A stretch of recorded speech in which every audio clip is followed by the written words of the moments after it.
yun. Si Lola Margarita kasi, meron siyang malubhang sakit. Meron siyang stage 3 cancer sa baga.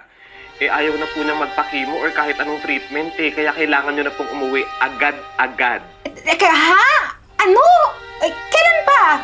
Teka, sige. Uuwi na lang ako sa Lunes, ha? Ihanda mo yung kwarto namin dyan, okay? Sige. Salamat, ha?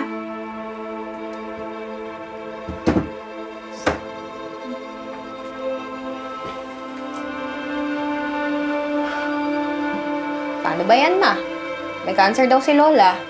Diyan na lang siguro kayo sa langit mag-inuman at mag-reunion. Sabi pa naman nila, di daw madaling mamatay yung mga masamang damo. Tingnan mo si Lola.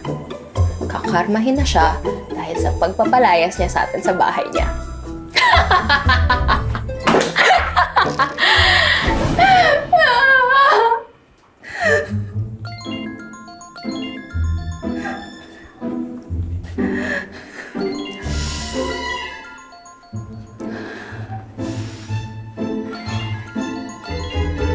Hello? Ontario? Patawag ka? Hello, Winter po.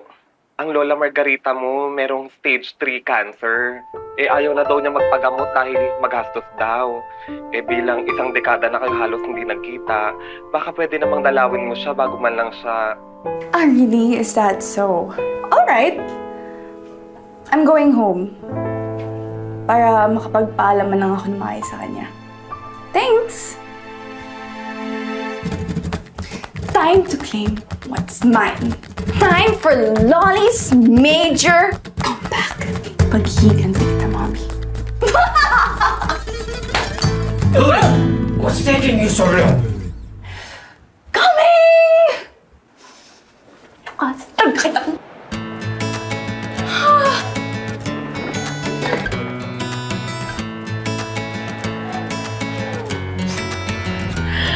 Finally, nakabalik na rin ako. Namiss ko to. Pero bakit parang masakit pa rin? Candida! Ang apo kong maganda't matalino! Ay, Lord!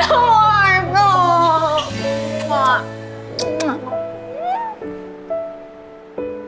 Lola, gusto ko po munang mag-sorry kasi ngayon lang nakadalaw ulit.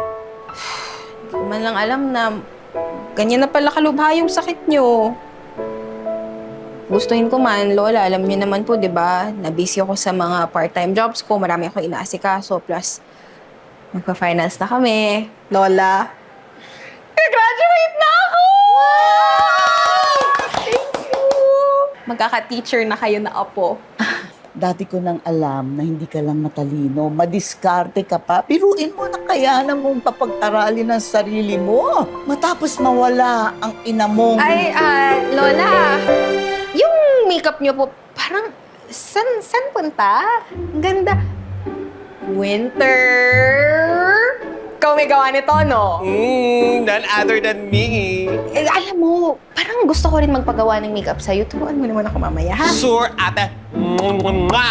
Akong bahala. The best ka Pero sa talaga. wakas, tinawag mo rin akong Winter.